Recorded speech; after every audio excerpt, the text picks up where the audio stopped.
جنات کو اللہ نے آدم علیہ السلام کے پیدا کرنے سے 2000 سال پہلے پیدا فرما دیا تھا۔ یہ حدیث کے اندر ہے کہ جنات جو ہیں وہ انسانوں سے سال 2 سال پرانے نہیں ہیں، بلکہ 2000 سال پہلے ان کی پیدائش ہو گئی۔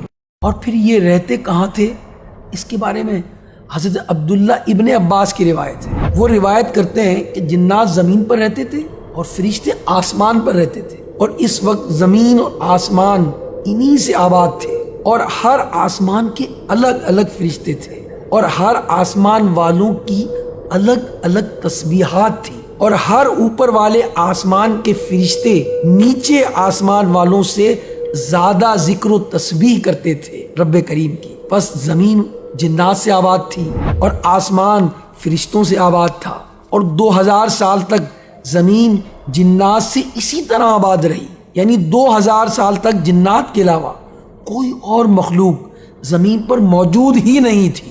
تو یہ تو تھی ناظرین جنات کی پیدائش اور ان کے رہنے کی بات۔ اب جنات پیدا کس طرح ہوئے، کس چیز سے ہوئے؟ حضرت عبداللہ بن عباس رضی اللہ تعالی عنہما سے ایک روایت مروی ہے۔ وہ فرماتے ہیں کہ اللہ پاک نے ابو الجن سموم کو بھڑکتے ہوئے شعلے سے پیدا کیا۔ پھر اللہ پاک نے اس سے پوچھا کہ تیری تمنا کیا ہے؟ تو اس نے کہا میری تمنا یہ ہے ہم سب کو دیکھیں اور ہم کسی کو نظر نہ آئیں، اور مرنے کے بعد ہم تحت الثری میں چلے جائیں، یعنی زمین میں چھپ جائیں، اور ہمارے بوڑھے بھی جوان ہو جائیں۔ حضرت ابن عباس فرماتے ہیں کہ جنات کی یہ تمنا پوری کر دی گئی۔ اب وہ سب کو دیکھتے ہیں اور خود کسی کو نظر نہیں آتے، اور مرنے کے بعد تحت الثری میں چلے جاتے ہیں، یعنی زمین کے نیچے غائب ہو جاتے ہیں، اور بوڑھے ہو کر بھی وہ جوان ہوتے ہیں پھر مرتے ہیں۔ یہ تو جن کی تھی ایک تمنا ابو الجن کی، جو کہ پوری ہوئی۔ بعد میں پھر حضرت آدم علیہ السلام کی پیدائش ہوئی۔ کیا آدم علیہ السلام نے بھی کوئی تمنا کی تھی؟ جی ہاں، آدم علیہ السلام نے بھی تمنا کی تھی۔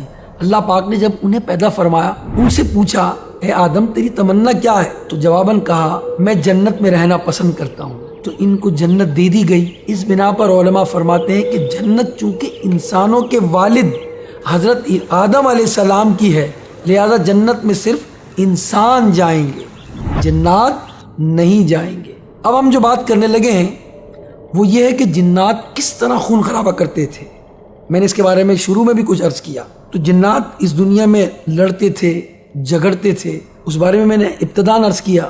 مزید سنیے کہ حضرت اسحاق رحمۃ اللہ تعالی علیہ سے مروی ہے، وہ فرماتے ہیں کہ اللہ پاک نے جنات کو پیدا فرما کر ان کو دنیا آباد کرنے کا حکم دیا، تو انہوں نے دنیا میں اللہ پاک کی عبادت کرنا شروع کی، یہاں تک کہ طویل عرصے تک وہ اس دنیا میں رہے۔ پھر وہ بگڑنے لگے اور انہوں نے اللہ پاک کی نافرمانیاں شروع کر دیں، اور ایک دوسرے کا خون بہانے لگے، یہاں تک کہ ایک بادشاہ کو بھی انہوں نے قتل کر دیا جس کا نام یوسف تھا۔ پھر اللہ نے اس کی سزا کیا دی؟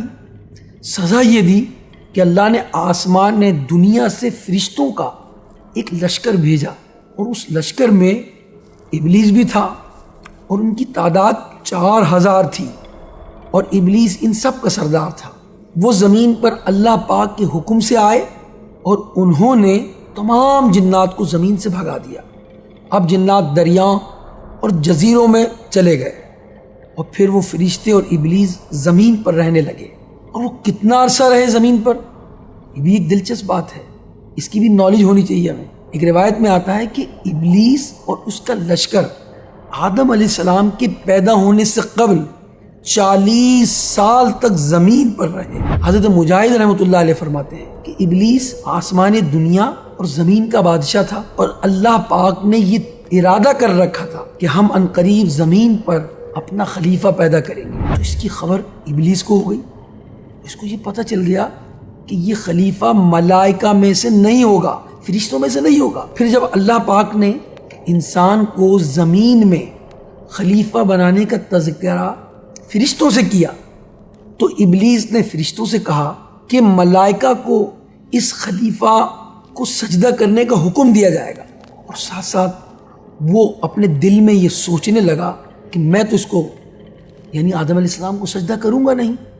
اور پھر حضرت آدم علیہ السلام کی پیدائش ہوئی، اور پھر فرشتوں نے سجدہ کیا اور اس شیطان نے، اس ابلیس نے سجدہ نہیں کیا اور وہ بارگاہ الہی سے راندہ درگاہ ہوا۔